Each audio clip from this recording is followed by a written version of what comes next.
দই কেমনে খাইতেছে? আরে কি আমি কি বিয়ের অনুষ্ঠানে খাইতেছি?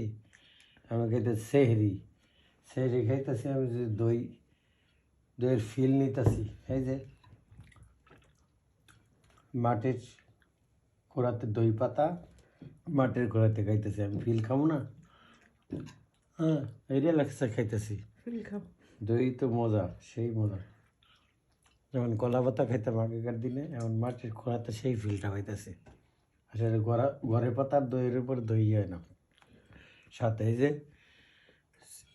মিলাই, এই যে গ্রামের লাল চিনি, ঠিক আছে, অন্যরকম একটা ফিল, সেই আসলে সেই মজা। বাজারে স্যাগারিনের দইয়ের চাইতে একটু লবণ আর একটু লাল চিনি মিলাইছি, সেই রকম অন্যরকম। আর দইটা যা বানাইছে না, ক্রিম অসাধারণ। টক দই ছাড়া কিছু নাই, জীবন টক ভর্তাময় আর টক দইময়। আলহামদুলিল্লাহ।